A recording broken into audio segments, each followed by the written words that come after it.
భద్రాచలం పర్యటనలో భాగంగా సీఎం రేవంత్ రెడ్డి సీతారాముల కళ్యాణాన్ని వీక్షించారు. ఆ క్రతువులో భాగస్వామ్యమయ్యారు. సీతారాముల కళ్యాణానికి సంబంధించినటువంటి తలంబ్రాలు, పట్టు వస్త్రాలను కూడా స్వామివారికి సమర్పించారు. ఆ తిరుగు ప్రయాణంలో ప్రభుత్వం ప్రతిష్టాత్మకంగా పంపిణీ చేసినటువంటి సన్న బియ్యం లబ్ధిదారుడి ఇంట్లో స్వయంగా కుటుంబ సభ్యులతో కలిసి సహపంక్తి భోజనం చేశారు.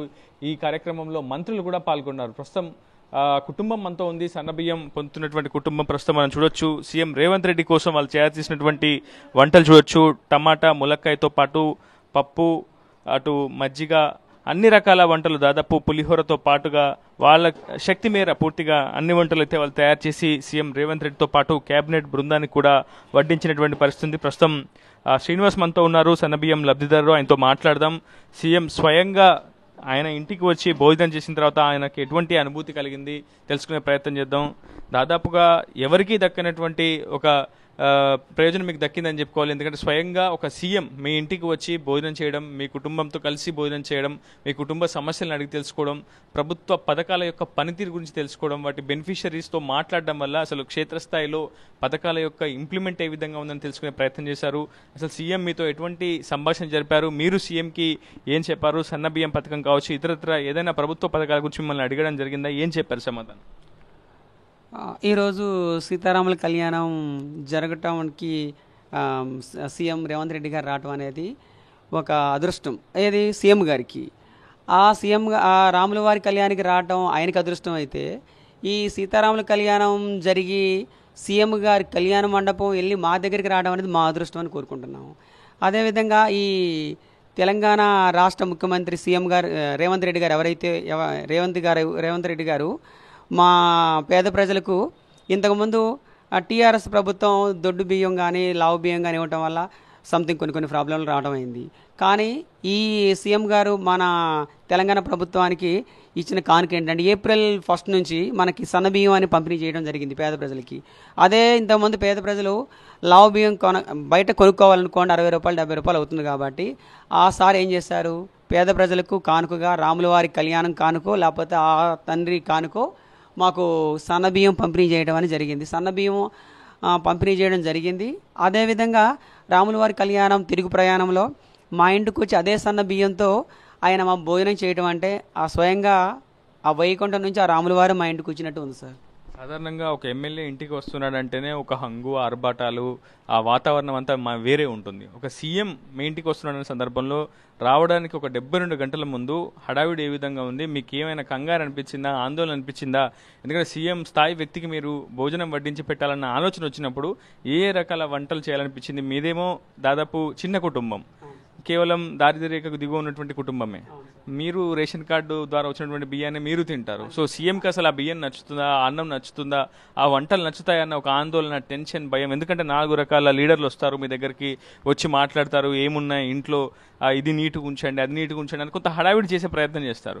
సో ఆ టెన్షన్ వాతావరణం ఏమనిపించింది? సీఎం వచ్చినప్పుడు ఆయన పలకరింపు కావచ్చు, ఆయన మిమ్మల్ని హక్కును చేర్చుకున్నటువంటి విధానం, ఆ తర్వాత భోజనం చేసేటప్పుడు మీతో ముచ్చటించిన విధానం చూస్తే ఒక సీఎం స్థాయి వ్యక్తి ఇలా ఉన్నాడేంటి అని ఏమైనా అనిపించిందా? ఇంత ఆప్యాయంగా ప్రేమగా మాట్లాడతారనిపించిందా ఏమైనా? ఒక మేనమామ తల్లింటికి ఎలా వస్తారో ఒక మేనమామ తల్లిదండ్రికి ఇంటికి వస్తారంటే అలా వచ్చాడు అనుకున్నా సార్.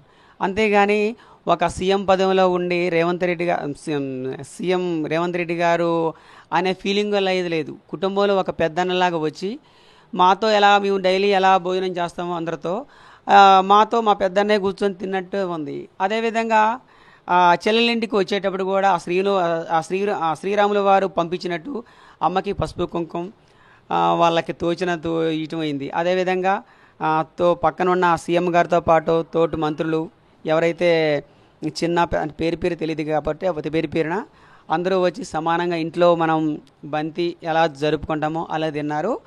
ఈ సన్న బియ్యం అనేది కూడా అసలు ఫీలింగ్ అసలుకి మేము అనుకోవటం, చాలామంది కూడా చాలామంది కూడా అనుకుంటున్నారు ఆయన రావటం ఏంటి, వీళ్ళింటికి రావటం ఏంటి, ఈ బియ్యం తింటం ఏంటి అనేది అనుకున్నాం. కానీ ఆ శ్రీరాముడే మా దగ్గరకు వచ్చి తిన్నట్టు అనిపించింది సార్.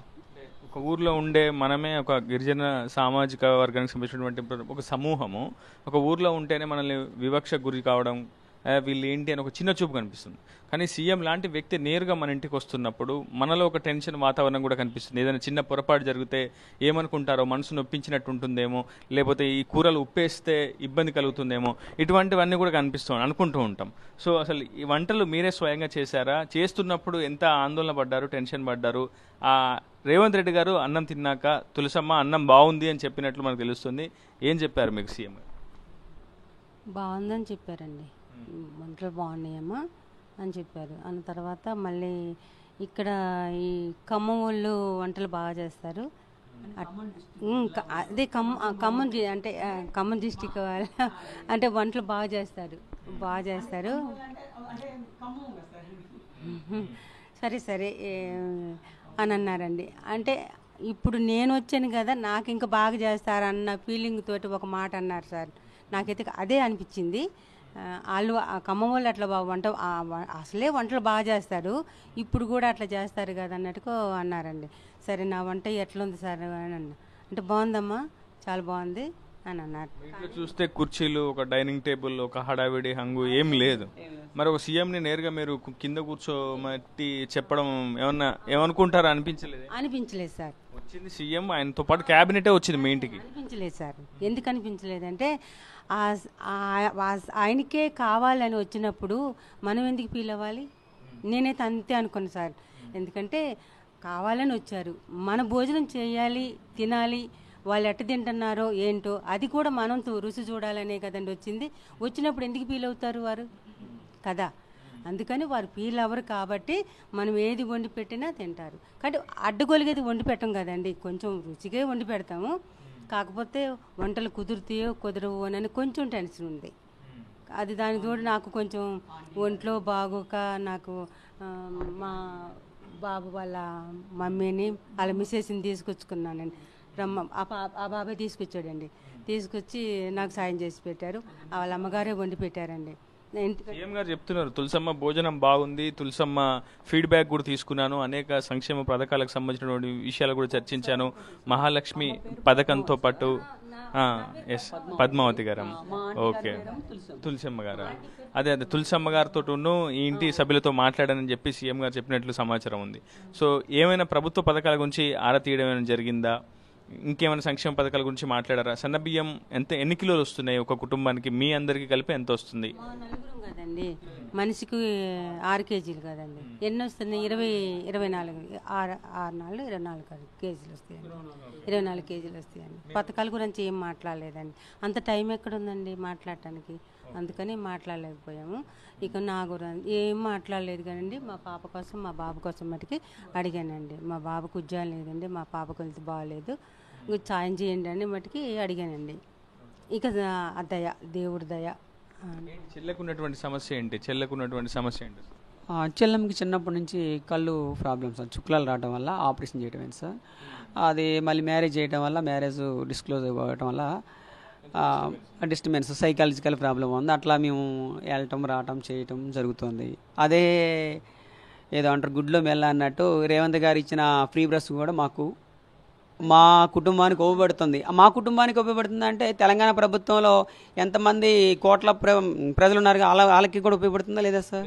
హాస్పిటల్స్కి వెళ్ళడానికి, రావడానికి, జిల్లా హెడ్ క్వార్టర్కి అది 2 నెలలకి 3 నెలలకి వెళ్తున్నాం కాదు, మేమే వెళ్ళాలి చేయాలంటే దాదాపు దాని ప్రయాణం అంటే మినిమం ఒక 5,000 10,000 లేదు కదా.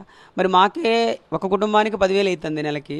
మరి యావత్తు తెలంగాణ ప్రభుత్వానికి మొత్తం రేవంత్ గారు ఇచ్చిన ఫ్రీ బస్సు మరి ఎన్ని లక్షలు ఆదా అవుతుంది సార్ ప్రజలకి? అది దానికి సంతోషం ఉంది. అదేవిధంగా ఈ 6 పథకాలు ఏవైతే ఉన్నాయో ఆ సారు 1 by 1 కరెంటు కానీ, మనకి రైతు భరోసా కానీ, గ్యాస్ కానీ, సంథింగ్ నెక్స్ట్ వచ్చే పథకాలు కానీ ప్రజలకు అందుబాటులో ఉంటే నెక్స్ట్ సీఎం కూడా మన రేవంత్ రెడ్డి గారే కావాలి. మాలాంటి ప్రజలు మేము కోరుకుంటున్నాం సార్. అది మొత్తంగా వాళ్ళంతా కూడా. నా పేరు పద్మావతి అండి. అంటే మీరు ఇంకా చెప్పేది ఏం లేదండి, ఇంకా పైలుగా ఏం చెప్పేది ఏం లేదులేండి. పాప కోసమే నేను కొంచెం ఆలోచిస్తానండి. నా పాప కోసం ఏదన్నా సాయం చేస్తే నాకు అదే సంతోషం అనిపిస్తుంది.